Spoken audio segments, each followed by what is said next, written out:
मातेवा परमणे जेजू क्रिस्ताचे शुभ वर्तमान 28 वोळ 21 ते 32. तेन्ना ताचे चोरशें वचून पेद्रून ताका म्हणलें, सायबा, कितले पावटी म्हज्या पेल्यान म्हजेर पातोक केल्यार हांवें ताका बुगसूचो? 7 पावटी लेगून? जेजून ताका असो जबाब दिलो, 7 पावटी न्हय, पूण 70 पावटी 7.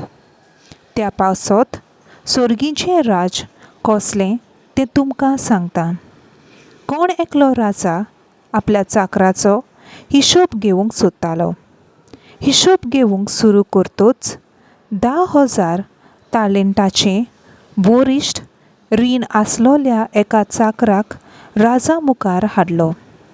फारीक करूंक ताचे कडेन कांयच नासलें देखून ताचे बायलेक, भुरग्यांक आनी ताचे लागीं आसलें नासलें तितलेंय विकूंक आनी रीण फारीक करूंक ताच्या दोनयान हुकूम घालो.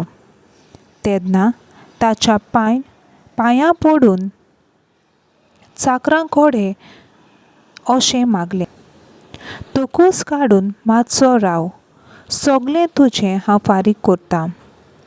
चाकराचे चुरचुरे धरून दोनयान ताका सोडलो आनी ताचें रीणूय बक्षिलें. हो चाकर भायर गेल्या उपरांत ताका फकत 100 हलके दिनार देवो आसलोलो एक वांगडी चाकर ताका मेळ्ळो आनी ताका धरून तो ताची गोमटी पिळूंक लागलो. ताणें म्हणलें, म्हजें रीण फारीक कर.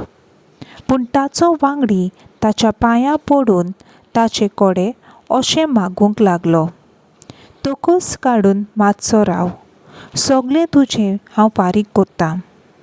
तरी तो आयकना जालो, पूण गेलो आनी आपलें रीण फारीक करीसर ताणें त्या वांगड्या चाकराक भोणकुणींत घालो.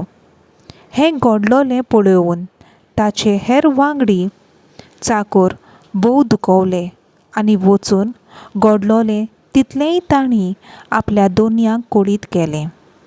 तेन्ना दोनयान ताका आपोवन हाडून म्हणलें, खोट्या चाकरा, तुवें म्हजे कडेन मागिल्लें देखून हांवें तुका सगळें तुजें रीण बक्षिल्लें.